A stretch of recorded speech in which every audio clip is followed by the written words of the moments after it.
Bonjour, ravie de vous retrouver pour cette nouvelle vidéo. Si vous ne me connaissez pas, je m'appelle Aurore, je suis médium dans le sens communication avec les défunts, passionnée de lithothérapie et de médecine chinoise à travers notamment les plantes et la gémothérapie. On va aborder aujourd'hui le sujet des sorcières, à savoir qu'est-ce qu'une sorcière.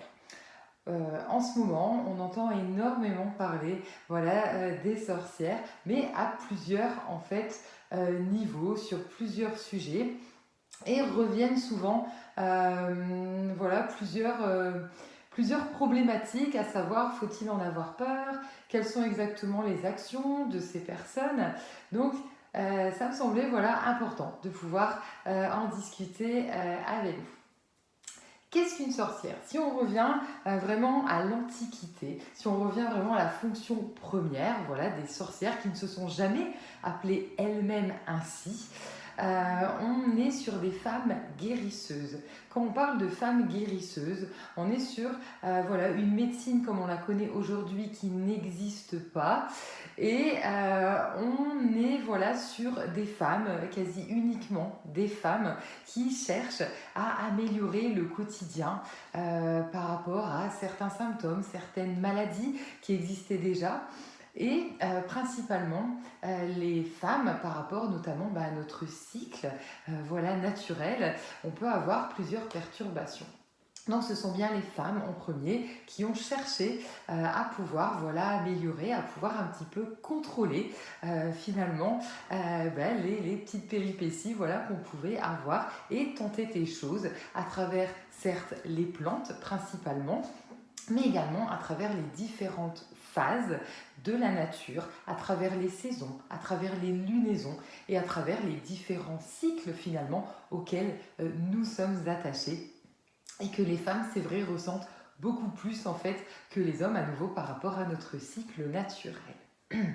Donc, si on parle des sorcières à cette époque-là, on est vraiment sur des femmes guérisseuses, sur des femmes qui sont en communication avec l'ensemble des éléments et qui cherchent à équilibrer. Qu'est-ce qu'elles vont chercher à équilibrer, notamment la fertilité, les douleurs. On est vraiment sur des choses qui sont recherchées tout simplement. Mais à l'époque, on a énormément l'État et l'Église en fait qui sont reliés et qui interdisent le fait de pouvoir aller à l'encontre du divin, mais dans le sens en fait du karma, c'est-à-dire que si on doit être malade, si on doit être infertile, si on doit souffrir, on doit accepter et il est hors de question de pouvoir se sortir de cela. À partir de là, on attribue un pouvoir en fait aux sorcières. Aujourd'hui, on parle de pouvoir magique. En fait, il n'y a rien de magique. Ce qu'on appelle magique, c'est la vie, tout simplement. Et c'est se connecter tout simplement à cette énergie et pouvoir rééquilibrer les choses. Pourquoi la sorcière est décrite souvent avec un chapeau pointu? Eh bien, tout simplement parce que c'est la représentation en fait du dieu cornu, liée en fait à la fertilité, puisque la sorcière, dans la définition qui était donnée par l'Église, est la fiancée du diable, c'est-à-dire que c'est celle qui va vous détourner finalement du bien, qui va vous détourner de votre chemin normal et karmique pour en fait obtenir des choses qui normalement ne vous seraient pas tout simplement en fait permis. On va du coup attribuer à la sorcière un physique disgracieux, on va lui attribuer des pouvoirs qui sont inquiétants, qui sont vraiment maléfiques. Et aujourd'hui, c'est ce qui est très gênant dans la définition de sorcière. Moi personnellement, c'est une définition que je n'aime pas du tout.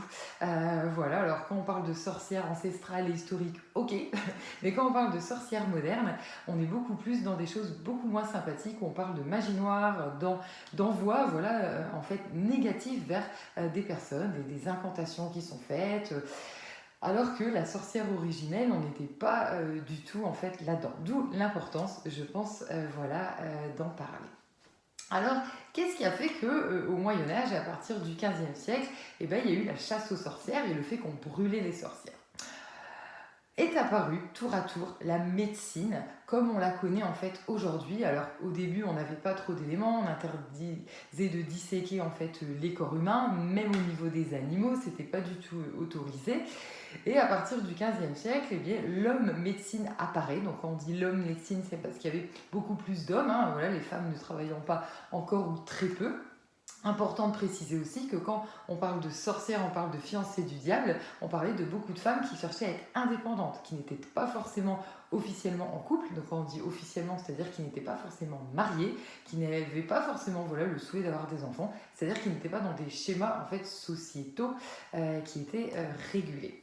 Apparaît donc l'homme médecine qui souhaite en fait finalement contrôler, qui souhaite avoir en fait l'ensemble voilà, de ces lois, de ces voilà, directions qui seront approuvées.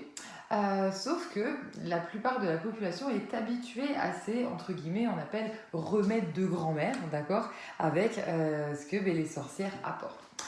De ce fait, il y a une chasse aux sorcières voilà, qui s'installe et, comme je l'expliquais, on leur attribue à ce moment des pouvoirs en fait, qui sont en fait maléfiques, alors que ce n'était pas forcément le cas.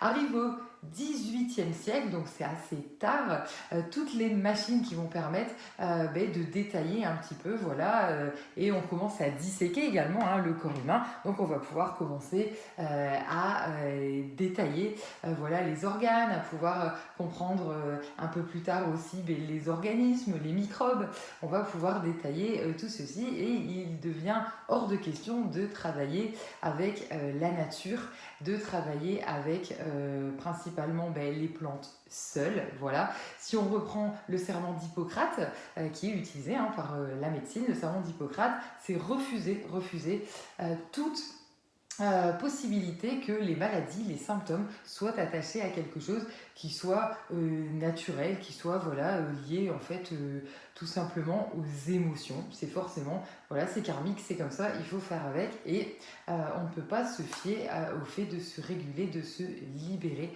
Tout ça est fantaisiste. Alors il est vrai qu'à l'époque, il y avait certaines croyances, c'est-à-dire que pour ne pas tomber enceinte, comme la contraception n'existait pas, on pouvait proposer des choses comme tourner plusieurs fois sur soi, sauter. Voilà, donc c'est vrai que c'est des choses aujourd'hui où on se dit, ben non, ça n'a pas du tout d'impact, mais ça pouvait jouer tout simplement au niveau du mental et créer un déclic. Voilà.